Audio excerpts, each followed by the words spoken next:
débutant et même intermédiaire ou avancé dans le commerce en ligne, que tu sois à ton premier produit ou que tu sois à ton deuxième, troisième, tu le sais déjà. La recherche de produits rentables, le produit qui te rendra millionnaire est la même. Pour trouver ce produit, il est indispensable de faire une bonne étude de marché. Mais alors, qu'est-ce qu'il faut prendre en compte lorsqu'on fait une étude de marché pour être sûr de trouver le produit rentable? Tu es au bon endroit, je suis Charlotte, bienvenue sur Femme Smart Online.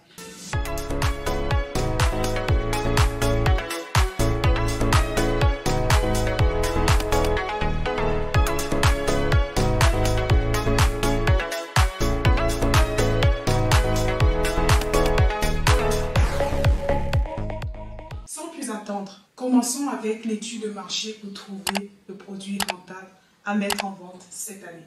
La première chose qu'il va falloir que tu fasses lorsque tu fais ton étude de marché, c'est de regarder la cible, de bien connaître la cible.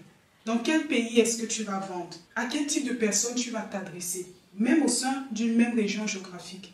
Qui va acheter ton produit? Qui est le client idéal pour le produit que tu vas mettre en vente?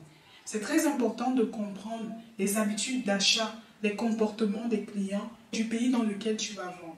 Je prends l'exemple, certains décident de vendre sur Amazon aux États-Unis après avoir bien réussi à vendre sur Amazon en France.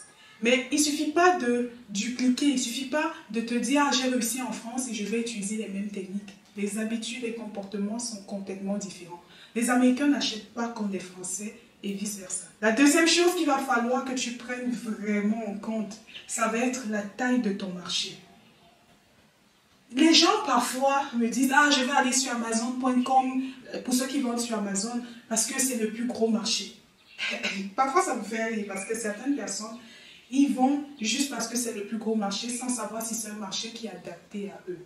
Il faut que tu saches, que tu connaisses la taille du marché, que tu saches combien de clients potentiels tu vas toucher avant de choisir ou dans ton processus de recherche du produit rentable. Lorsque je parle de la taille du marché, il ne s'agit juste pas de savoir si c'est un gros marché ou pas, mais aussi de savoir est-ce que tu as la place pour pouvoir grandir au sein de ce marché? Est-ce que tu peux être présent sur ce marché le plus longtemps possible ou c'est juste un marché qui va t'être ouvert pour une période super courte? La troisième chose à faire, ça va être l'étude de la compétition. Est-ce que tu connais l'environnement compétitif de ce produit? Fais attention. Avant de lancer un produit, c'est bien de savoir qui sont tes compétiteurs, quelles sont leurs forces, mais aussi et surtout quelles sont leurs faiblesses. Pour que lorsque tu arrives sur le marché, en connaissant les forces et les faiblesses, tu peux être assez différencié pour que les clients aient envie d'acheter tout simplement tes produits. Et bien sûr, lorsque tu fais ton étude de marché, il faut aussi aller faire l'étude du produit proprement dit. L'étude du produit, ça va être de regarder le bénéfice que tu peux te faire, de regarder la compétition. Mais le bénéfice est un aspect super important.